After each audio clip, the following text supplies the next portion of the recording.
a time, in the affluent city of Oberon Heights, there lived a nanny whose true mission was not care, but corruption.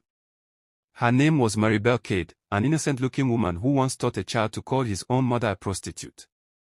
Maribel worked as a nanny for one of the wealthiest families in Oberon Heights, Mr. and Mrs. Colbridge, respected professionals whose demanding careers required constant travel.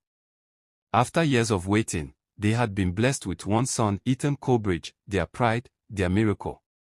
When they began searching for a live-in nanny, they were meticulous. They wanted someone educated, calm, disciplined, and above all, God-fearing. That was how Maribel entered their lives. She came highly recommended by an agency that described her as patient, prayerful, and exceptional with children. At the interview, she spoke gently, dressed modestly, quoted scripture with ease, and carried herself with a quiet humility that immediately soothed Mrs. Colbridge's worries. No one could have guessed that behind that serene smile lived a bitterness so deep it had curdled into cruelty. Maribel had not accepted the job merely to earn a living. She had accepted it to settle a score with the world, through the most vulnerable heart she could reach. Growing up, Maribel had worked in several wealthy homes. In each one, she watched parents kiss their children goodbye and return weeks later with gifts instead of presents. She saw nannies raise children while parents chased success.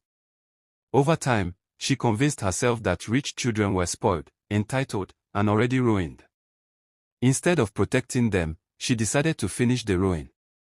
From the first week in the Colbridge home, Maribel began quietly. She never raised her voice. She never looked angry. She waited until the house was silent, until the parents were away, doors locked, and Ethan was alone with her. She would sit him on her lap and whisper gently, "Ethan, do you know special words? Words only smart children know." At first, she taught him small acts of disrespect, rolling his eyes when his parents spoke, sighing loudly when corrected, muttering under his breath. Each act was rewarded with cartoons, snacks, praise. Then the words grew darker. She taught him to call his father stupid, to tell his mother she was useless. One afternoon, laughing softly, she leaned close and said, "If you really want to hurt her, call her a prostitute." Ethan hesitated. Maribel's smile vanished.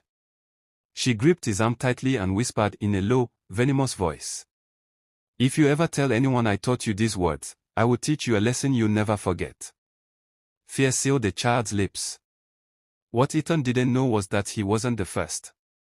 Maribel had done this before, moving from house to house, staying just long enough to poison a child before suspicion arose.